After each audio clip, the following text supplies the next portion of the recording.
Olá, tudo bem? Eu sou Marluce e nós vamos conversar sobre as técnicas de descelularização e recelularização. Essas técnicas no cronograma do curso se encontram na parte de terapia, matriz extracelular, descelularização, recelularização. Muito bem, então o que seria a descelularização? Como o próprio nome já diz, seria então a remoção, a retirada de células de um determinado órgão, tecido ou até mesmo cultura celular. Após o processo de descelularização, ocorre a geração de um arcabouço biológico de matriz extracelular, também conhecido como arcabouço acelular. Esse arcabouço ele pode ser utilizado diretamente em medicina regenerativa, com ou sem a adição de células. Além disso, esse arcabouço pode sofrer um processamento adicional para a confecção de hidrogéis, pós, coatings e biotintas.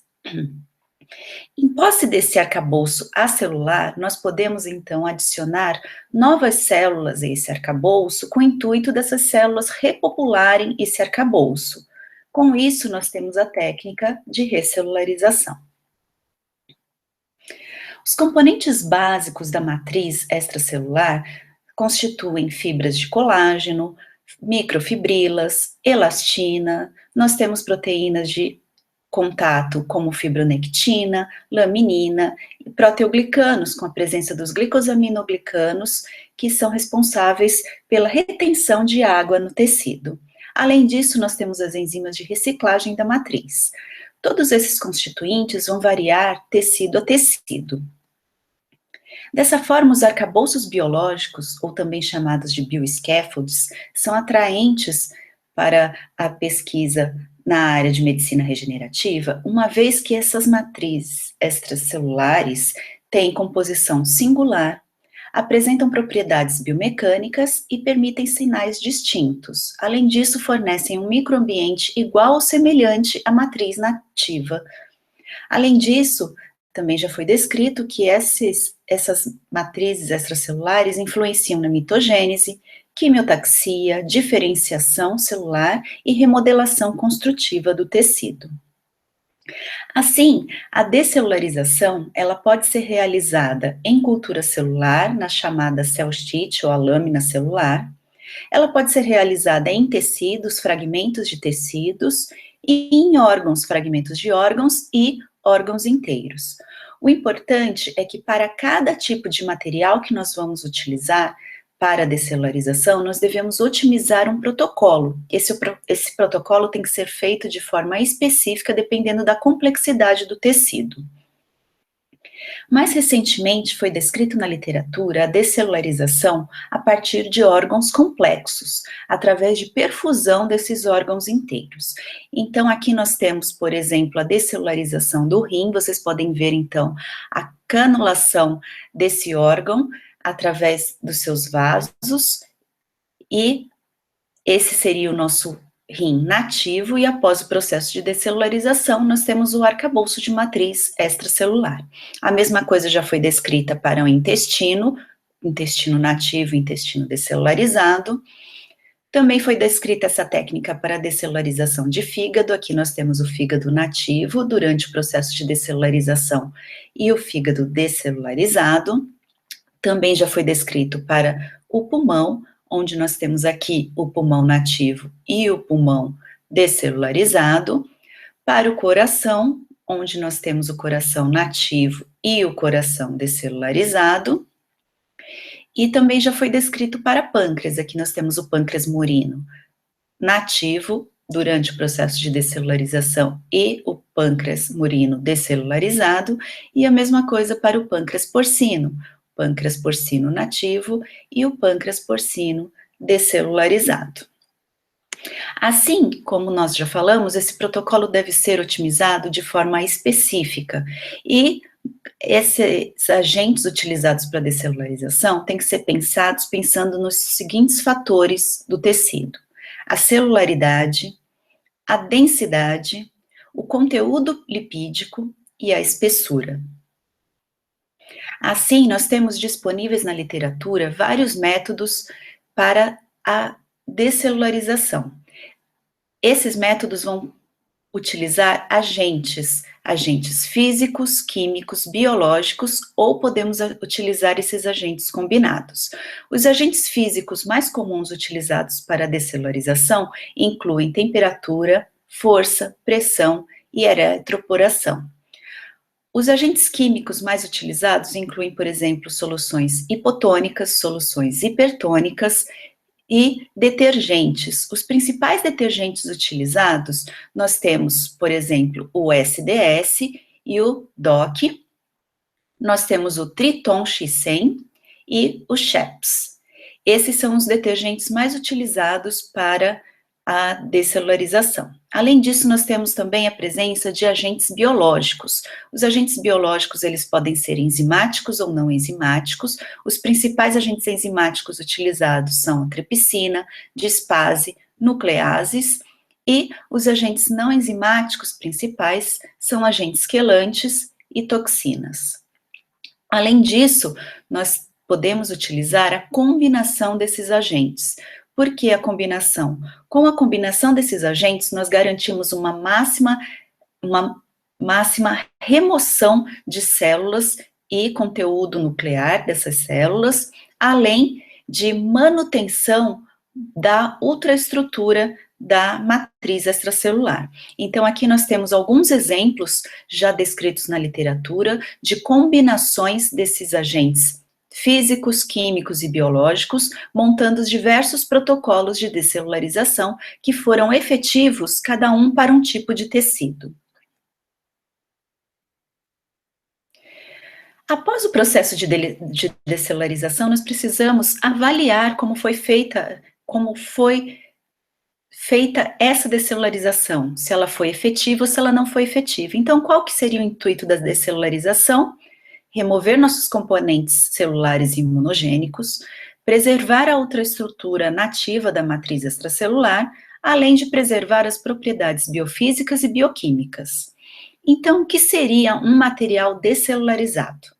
Na literatura, nós não temos a descrição do que seria exatamente um material descelularizado. Nós temos alguns autores que sugeriram o que esse arcabouço descelularizado deveria ou não conter para garantir que ele está descelularizado. Então, para o material ser considerado um material descelularizado, ele não deve conter mais do que 50 nanogramas de DNA dupla fita por micrograma de peso seco do material. Os fragmentos de DNA encontrados não devem ser maiores, não devem ter mais do que 200 pares de base. E nenhum material nuclear deve ser visível. Além disso, nós precisamos avaliar a qualidade dessa descelularização. E a qualidade ela vai ser apoiada nos seguintes pilares, observando a remoção dessas células, a eliminação do material genético, avaliando a preservação do conteúdo de proteína da matriz e a retenção das suas propriedades biomecânicas. Então, não existem testes específicos para avaliar a matriz descelularizada, o arcabouço descelularizado de matriz extracelular. Os pesquisadores utilizaram-se de testes que já se encontram presentes no laboratório de biologia celular, biologia molecular, para fazer a avaliação desses arcabouços. Aqui embaixo eu coloco alguns testes que são os principais testes utilizados pelos autores na literatura atualmente. Primeiro deles, nós temos, então, a quantificação de DNA do arcabouço gerado, a coloração histológica desse material, com várias colorações descritas na literatura. As principais são a coloração de hematoxilina e eosina, azul de Alcium e vermelho de picrocírios, a utilização de técnicas de imunohistoquímica e imunofluorescência para avaliar a qualidade desses arcabouços, a utilização de kits comerciais para quantificar proteínas específicas da matriz, a utilização de microscopia eletrônica de varredura e de transmissão, a avaliação da integridade vascular e a utilização de alguns testes biomecânicos. Então, eu vou passar por alguns testes para ilustrar como que os autores descrevem, né, como eles colocam esses resultados desses testes do arcabouço descelularizado. O primeiro seria a quantificação de DNA. Para a quantificação de DNA, a grande maioria dos autores utiliza-se de kits para extrair esse DNA, e após essa extração, eles quantificam esse DNA, principalmente por espectrofotometria, e eles fazem uma comparação da quantidade de DNA no tecido nativo com a quantidade de DNA presente no arcabouço gerado.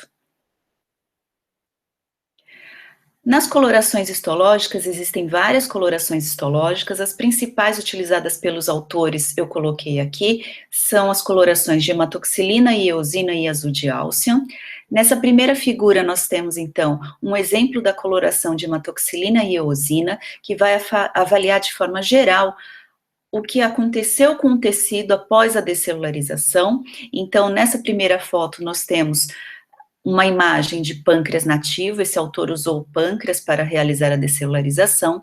Então, nós podemos ver nessa área mais escura a presença de células acinares, e nessa área mais clara a presença de ilhotas pancreáticas. E após o processo de descelularização, nós conseguimos observar que não existe mais a presença de núcleos, nem de remanescentes celulares, apenas, aparentemente, proteínas de matriz. E, além disso, nós conseguimos observar que a estrutura, o arcabouço a ultraestrutura desse arcabouço foi mantida após o processo de descelularização. Abaixo nós temos a coloração de azul de Alcian. Essa coloração marca proteoglicanos e glicosaminoglicanos. Nessa primeira figura nós temos, então, a imagem também do pâncreas nativo, num corte histológico, onde nós podemos observar em azul a coloração dos glicosaminoglicanos e proteoglicanos, e na coloração mais arroxeada a presença de núcleos. Após o processo de descelularização, nós observamos, então, que esses glicosaminoglicanos e proteoglicanos foram mantidos no arcabouço e que não existe mais a presença das células nem dos núcleos dessas células. Muitos autores utilizam também da técnica de imunohistoquímica. Aqui nós temos um autor que utilizou a técnica de imunohistoquímica para marcar proteínas específicas de matriz após o processo de descelularização. Então, nessa figura A, nós podemos observar, então, essa marcação mais escura em marrom para colágeno 4. Na figura B, a marcação para a presença de elastina. Na figura C e na figura D, marcação para a presença de laminina, mostrando, então, que após o processo de descelularização, essas proteínas foram mantidas no arcabouço descelularizado.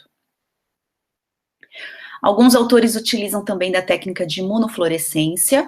Por exemplo, esse autor utilizou a técnica de imunofluorescência para mostrar, então, após o processo de descelularização, esse autor também utilizou pâncreas. Então, na letra A, nós temos imagens do tecido de pâncreas nativo. Na letra B, nós temos imagens do tecido de pâncreas descelularizado, mostrando, então, que após o processo de descelularização, foi possível observar colágeno 1, marcado em vermelho, colágeno 4, fibronectina e laminina. E foi possível observar a ausência de células, marcada então os núcleos por DAP, após o processo de descelularização, e a ausência de remanescentes de citoplasma, marcado pela proteína actina, que é uma proteína citossólica. Então, esse autor provou que após o processo de descelularização, as proteínas de matriz de interesse foram mantidas e as células foram efetivamente removidas. Além disso, muitos autores se utilizam de kits comerciais para avaliar quantitativamente essas proteínas de matriz. Aqui nós temos dois exemplos. Então, nessa figura primeira, letra D, desse artigo, o autor utilizou um kit que faz quantificação de glicosaminoglicano, sempre comparando, então, de forma quantitativa com o tecido nativo e após a descelularização. Nessa segunda figura, o autor utilizou de um kit para avaliar o colágeno após o processo de descelularização. Então, ele também compara a quantidade de colágeno presente no tecido nativo e após o processo de descelularização. Muitos autores também utilizam a microscopia eletrônica de varredura para fazer uma avaliação da estrutura desse arcabouço após o processo de descelularização. Aqui nós podemos ver, então, na letra D, o tecido nativo, que seria o pâncreas nativo, mostrando, então, o tecido todo ocupado por células, a presença dos vasos, a avaliação das camadas desse vaso, e após o processo de descelularização. O autor também evidenciou, né, as camadas do vaso após o processo de descelularização, mostrando a retirada das células, mas a manutenção dessa arquitetura. E nas outras figuras nós temos outras regiões desse arcabouço gerado, sempre evidenciando, então, que as células foram removidas e que a estrutura, o arcabouço, em sua estrutura, foi mantida sem ser degradada pelo processo de descelularização. Muitos autores também utilizam a microscopia eletrônica de transmissão para mostrar a outra estrutura desse arcabouço descelularizado. Esse autor, por exemplo, nessas duas figuras, ele evidenciou, após o procedimento de descelularização, a presença de fibras colágenas e a ausência de remanescentes celulares e núcleos de células após o processo de descelularização. Além disso, quando nós falamos de descelularização de órgãos inteiros, muitos autores provam a integridade vascular desse órgão, a integridade vascular de toda a rede vascular desse órgão descelularizado. Então, nessa primeira imagem, nós temos um autor que utilizou da técnica de azul de Trypan, aonde esse corante é infundido pela rede vascular e cora toda essa rede vascular ao longo do órgão descelularizado. Essa técnica ela é muito empregada quando os órgãos, após o processo de descelularização, ficam transparentes. Mas, quando nós temos órgãos mais sólidos, onde a coloração fica opaca e não transparente, essa técnica não é muito utilizada, pois nós não conseguimos observar a olho nu essa integridade. Para esses órgãos mais compactos, que são mais opacos e não transparentes, os autores utilizam-se muito da técnica de fluoroscopia, onde, então, é injetado um contraste ou um marcador fluorescente nessa rede vascular e é feito um imageamento desse órgão para se observar, então, se essa integridade foi mantida.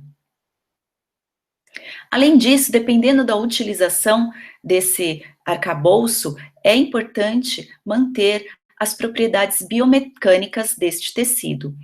As propriedades biomecânicas podem ser analisadas a partir de uma série de testes, dependendo do tipo de tecido e do tipo da utilização desse arcabouço. Nessa tabela nós temos listados os principais testes, como, por exemplo, o teste de argola, de tração unilateral, teste de sutura, alongamento até a falha, módulo de elasticidade.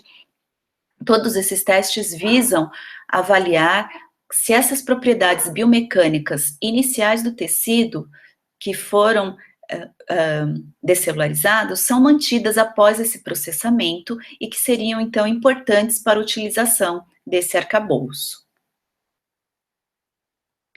Além disso, muito vem se falando na literatura que é muito recomendada a esterilização desses arcabouços antes da sua utilização, seja ela in vitro ou in vivo. Na literatura, nós temos, então, alguns processos que são recomendados para que seja realizada uma esterilização desses arcabouços. Nós temos, então, a utilização de ácidos, a utilização de solventes, a exposição desse arcabouço a óxido de etileno, irradiação por feixe de elétrons e exposição à radiação gama. Todos esses processos, eles são recomendados para esterilização, mas eles têm sempre uma ressalva, pois eles acabam causando alguma alteração na ultraestrutura desse arcabouço. Ultimamente, tem se falado muito em exposição ao dióxido de carbono supercrítico, e até o momento, essa técnica tem se mostrado bastante eficaz para a esterilização, e até o momento não se demonstrou nenhum dano de alteração à ultraestrutura da matriz extracelular. Então, atualmente, esse seria o método de escolha para a esterilização desses arcabouços gerados. Em posse, então, desse arcabouço acelular já caracterizado, aonde nós podemos utilizar esse arcabouço? Esse arcabouço ele pode ser utilizado diretamente em medicina regenerativa, com ou sem adição de células, conforme nós já falamos, ou eles podem ser ainda processados de forma adicional para a produção de pós, pastas, coatings, hidrogéis e biotintas utilizadas na impressão 3D. Hoje em dia, nós já temos disponível no mercado vários produtos feitos a partir de tecidos descelularizados. Nessa tabela, nós temos, então, alguns produtos que já foram aprovados pelos órgãos regulamentadores e estão disponíveis para utilização na clínica. Então, aqui nessa tabela, nós temos alguns exemplos de produtos que foram feitos a partir de descelularização de tecidos moles, descelularização de tecido ósseo e descelularização de tecido cardíaco. E como vocês podem ver, a fonte desses produtos são as mais diversas. Nós temos, então, fonte de tecido humano, tecido bovino, porcino, ovino, equino, entre outros. Então, só para vocês terem uma ideia, aqui nós temos, então, alguns produtos para eu mostrar para vocês. Esse primeiro produto, Aloderme, ele está disponível no mercado, ele foi feito a partir de derme celular humana, e ele foi primeiramente criado para tratamento de pacientes queimados, mas hoje em dia ele já está sendo amplamente utilizado na clínica, principalmente em reconstrução facial, reconstrução abdominal e até mesmo reconstrução mamária. Aqui ao lado nós temos um outro produto que foi feito a partir de descelularização de submucosa do intestino delgado suíno, ultimamente, ele é utilizado na clínica para reforçar tecidos moles, assoalho inguinal e reparo de hérnias na clínica médica. Nós temos também como exemplo de tecido ósseo descelularizado, esse produto que, além dele ser um produto descelularizado de osso humano desmineralizado, ele aparece em várias formas comerciais de apresentação. Então, nós temos a forma de blocos, massas, tiras, gel, pasta. Isso permite uma ampla utilização desse produto, e esse produto principalmente utilizado hoje em dia na área odontológica. E, para finalizar, alguns produtos que são utilizados na área cardíaca, nós temos, por exemplo, este produto que é um tecido de válvula cardíaca humana descelularizado, e esse outro que é um pericárdio bovino descelularizado, que são utilizados também amplamente na clínica, na área cardíaca. Agora, para finalizar a parte de descelularização, nós vamos dar um pulinho lá no laboratório do Nucel, onde eu vou mostrar para vocês um pâncreas descelularizado. Nós trabalhamos no laboratório, dentre as linhas de pesquisa, com a área de diabetes. E dentro da área de diabetes, nós temos, então, a pesquisa para gerar novas terapias alternativas para o paciente diabético tipo 1. E uma das linhas de pesquisa seria, então, a confecção de órgãos bioartificiais, de um pâncreas bioartificial, onde o primeiro passo foi a geração de um arcabouço de pâncreas descelularizado, com o intuito de repopular esse arcabouço e gerar um pâncreas bioartificial. Então, eu vou mostrar para vocês lá no laboratório. Essa seria uma figura de pâncreas humano nativo, e eu quero que vocês observem lá no laboratório esse arcabouço de pâncreas humano descelularizado, para vocês observarem a consistência desse arcabouço gerado em nosso laboratório.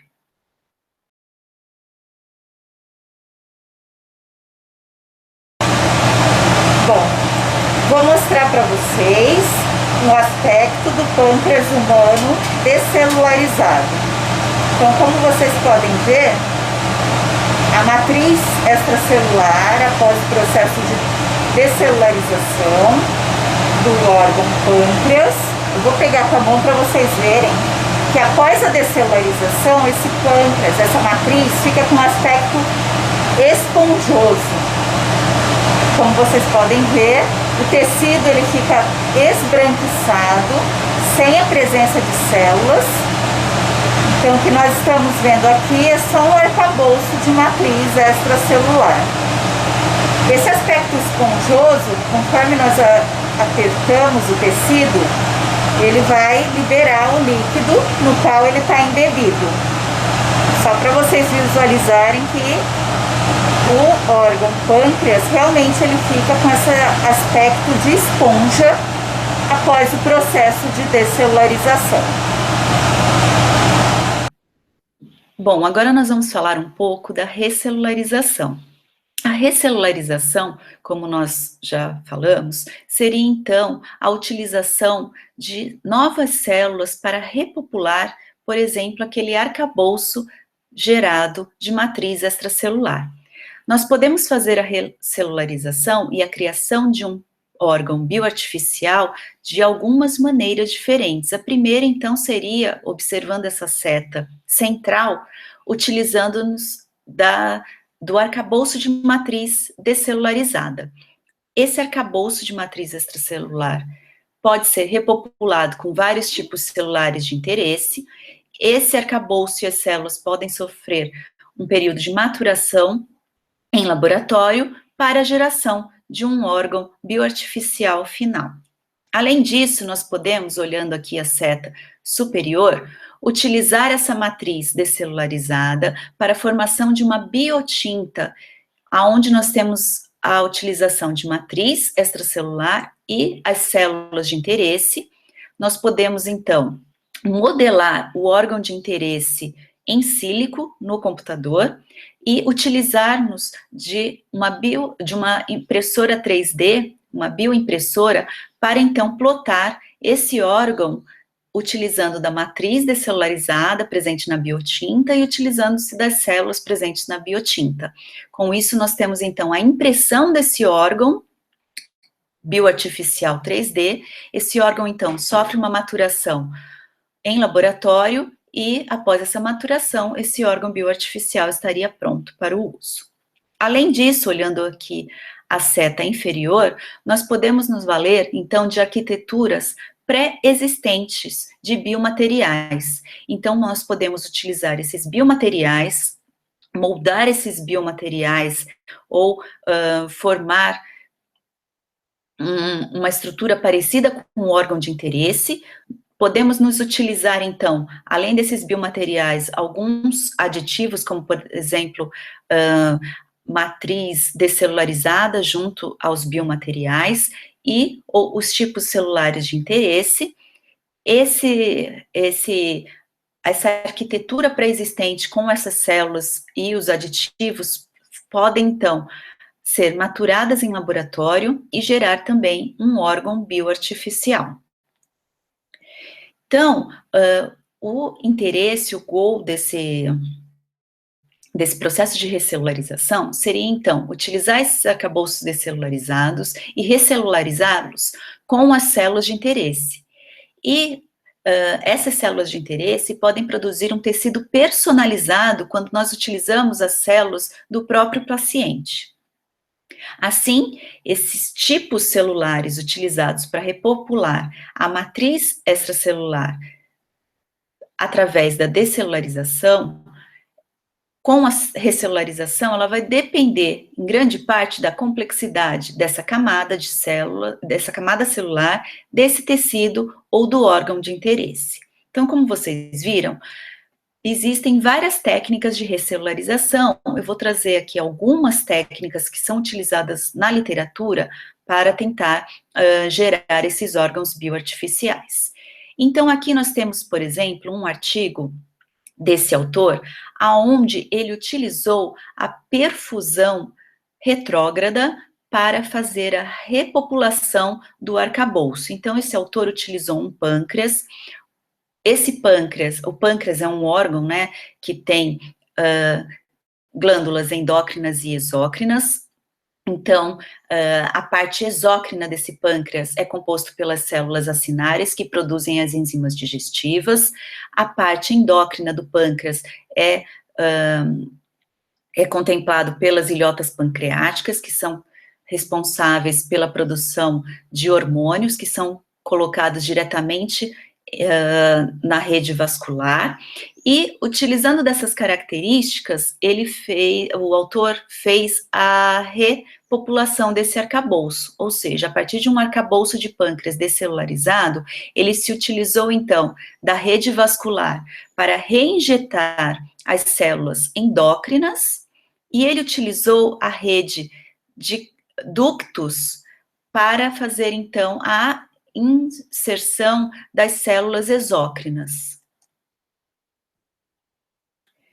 Mostrando alguns dos resultados dele após o processo de... Então, aqui na letra A, nós temos o arcabouço de pâncreas descelularizado, então vocês podem ver, ele tem esse aspecto transparente. Após o processo de recelularização, esse arcabouço fica com uma coloração diferente pela presença das células que foram infundidas, tanto exócrinas quanto endócrinas. Na letra C, nós já temos um corte histológico e coloração por hematoxilina e eosina, evidenciando, então, pontos aonde essas células foram injetadas e permaneceram nesse arcabouço. Na letra D, na letra E, nós temos a marcação, então, desse arcabouço recelularizado, utilizando, então, DAP para marcar núcleo de células e o túnel para marcação de morte celular. E na letra F, nós temos, então, ainda a marcação para peptídeo C, mostrando, então, células produtoras de insulina. Aqui nós temos outro resultado do mesmo grupo, evidenciando, então, a parte do arcabouço recelularizado, aonde nós temos, em verde, células que foram marcadas para a presença de peptídeo C, evidenciando células produtoras de insulina. Na parte em vermelho, nós temos células que estão produzindo, marcadas com amilase, que são marcadores para tecido acenar, células exócrinas, e o DAP marcando o núcleo celular, mostrando, então, que esse tecido foi efetivamente repopulado com esses tipos celulares. Na letra C, então, nós temos regiões da vasculatura e regiões de ducto, mostrando, então, que aonde as células foram injetadas, a presença, né, dessas células no arcabouço recelularizado.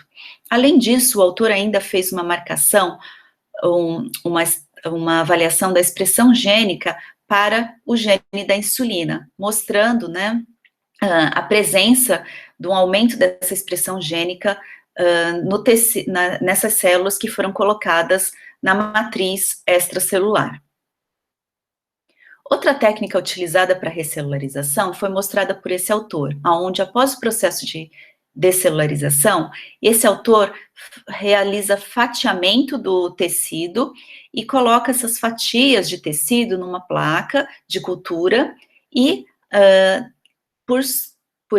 em cima desse tecido, em cima dessas fatias, ele coloca as ilhotas pancreáticas. Esse autor também utiliza o pâncreas como órgão, então ele está utilizando arcabouço de pâncreas descelularizado e utilizando ilhotas pancreáticas colocadas em cima desses fragmentos de tecido, mostrando a interação dessas ilhotas com a matriz extracelular.